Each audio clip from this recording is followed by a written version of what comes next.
लाडकी बहीण योजनेचे 2100 रुपये देणार, योग्य वेळी हे पैसे देऊ, त्याशिवाय आम्हाला जिल्हा परिषद पंचायत समिती निवडणुकीत मत मिळणार नाही, वैद्यकीय शिक्षण मंत्री हसन मुश्रीफांचं वक्तव्य. लाडक्या बहीण योजनेवरील मुश्रीफांच्या विधानावर न बोललेलं बरं, मुश्रीफांचं वक्तव्य असंवेदनशील आहे. हसन मुश्रीफांनी लाडक्या बहिणींवर केलेल्या वक्तव्यावर सुप्रिया सुळेंची टीका. दीनानाथ मंगेशकर रुग्णालयाचे मुख्य डॉक्टर धनंजय केळकर परदेशी निघून गेल्याची चर्चा. माहितीनुसार गेल्या आठवडाभरापासून डॉक्टर धनंजय केळकर परदेशात. ससून रुग्णालयाची समिती पोलिसांना पुन्हा अहवाल देणार, ससूनच्या अहवालाबाबत पोलिसांकडून शंका उपस्थित. ससून रुग्णालयाच्या समितीची आज तातडीची बैठक. ससून रुग्णालयाचा अहवाल आम्ही अहवाल मानत नाही, ससूनचा अहवाल जाळून टाका.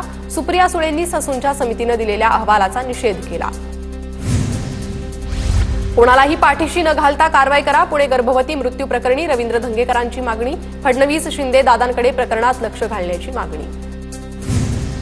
कोणता वाद निर्माण करायचा यावर कॅफेत खल झालाय. पालिका निवडणुकीआधी वाद निर्माण करण्याचा डाव. गुजराती नेत्यांवर का टीका करत नाही, संजय राऊतांची मनसेवर टीका. ठाकरेंचे लोक स्वकर्तृत्वानं टाळात अडकल्यास आमचा काय दोष, ठाकरेंनी केलेल्या आरोपांवर चंद्रशेखर बावनकुळेंचा पलटवार. तर काँग्रेस काळात शिवसैनिकांना टाळा लावण्याच्या धमक्या यायच्या, बावनकुळेंची प्रतिक्रिया. कोर्टाने काही निर्णय घेतला तर मिरच्या लागण्याचं कारण काय, सर्वोच्च न्यायालयाला टाळं लावा असंही हे लोक म्हणतील. उपराष्ट्रपती जगदीप धनखड यांच्यावर संजय राऊतांची जोरदार टीका. नाशिकमध्ये जाणीवपूर्वक दंगल घडवण्यात आली. नाशिकमध्ये कोर्टाच्या निर्णयानंतर अतिक्रमण काढलं जात होतं. नाशिकच्या दगडफेकीवर मुख्यमंत्री फडणवीसांचं वक्तव्य. निवडणूक जिंकण्यासाठी पोलिसांचा वापर केला जातो, बडतर्फ पोलीस निरीक्षक रणजित कासलेचं उदाहरण देत संजय राऊतांची सरकारवर टीका. पाण्याच्या प्रश्नावर सरकार गंभीर नसून पाणी प्रश्नावर मुंबई नाशिकमध्ये मोर्चे निघतायत. टँकर माफियाचं भाजपला अर्थपुरवठा करतात. पाणी टंचाईवर संजय राऊतांची भाजपवर टीका. तर कोण संजय राऊत म्हणत फडणवीसांचं प्रत्युत्तर. महसूल मंत्री चंद्रशेखर बावनकुळेंचा महसूल अधिकाऱ्यांना दणका. उपअधीक्षक अमरसिंह पाटील आणि किरण येटाळे यांच्याविरुद्ध गुन्हा दाखल. भूमी अभिलेख कामासाठी दोघांनी मागितली होती 25 लाख रुपयांची लाच. अजित पवारांच्या सातारा दौऱ्यात रामराजे निंबाळकर अनुपस्थित. पिंपोडे बुद्रुकमध्ये अजित पवारांच्या उपस्थितीत शेतकरी मेळाव्याचं आयोजन. विलेपार्लेतील जैन मंदिरावर पालिकेची तोडक कारवाई. मंदिराच्या समर्थनार्थ जैन बांधवांकडून आंदोलन.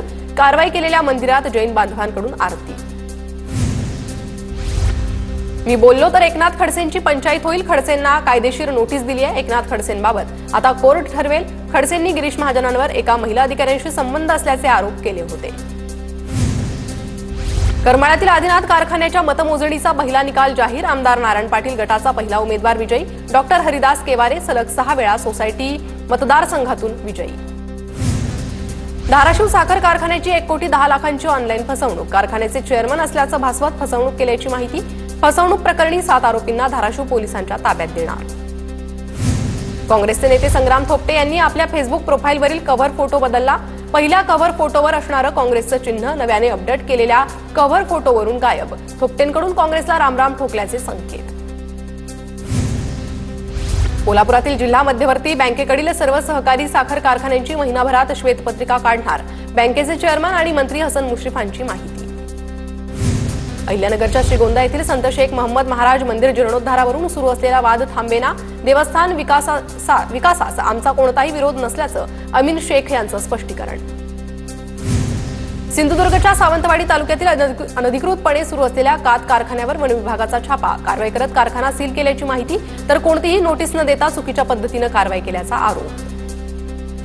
पुण्यात एमपीएससी विद्यार्थ्यांनी घेतली शरद पवारांची भेट. विद्यार्थ्यांच्या आंदोलनाला यश आल्यानंतर शरद पवारांची भेट. एमपीएससी विद्यार्थ्यांनी मानले शरद पवारांचे आभार. शालार्थ आयडी घोटाळ्यातील शिक्षक महेंद्र म्हैसकर शिक्षण विभागाचा मध्यस्थ म्हणून काम करायचा. नियमित शाळेत हजेरी न लावताही तो दर महिन्याला शिक्षण विभागाच्या आशीर्वादानं वेतन घ्यायचा. म्हैसकरला पुढील चौकशीसाठी 3 दिवसांची पोलीस कोठडी. पुण्याच्या भोर तालुक्यात आगामी काळातील 156 ग्रामपंचायतींच्या सरपंच पदाच्या सोडतीसाठी 23 एप्रिलला सरपंच पदाचे आरक्षण सोडत तहसीलदार राजेंद्र नजन यांच्या उपस्थितीत अभिजित मंगल कार्यालय येथे दुपारी 12 वाजता आरक्षण सोडत निघणार होती. काँग्रेस नेते राहुल गांधींचं कर्नाटकचे मुख्यमंत्री सिद्धरामय्या यांना पत्र. शिक्षण व्यवस्थेतील जातीय भेदभाव नष्ट करण्यासाठी राज्य सरकारनं रोहित वेमुला कायदा आणावा. राहुल गांधींची पत्रातून मुख्यमंत्र्यांकडे मागणी.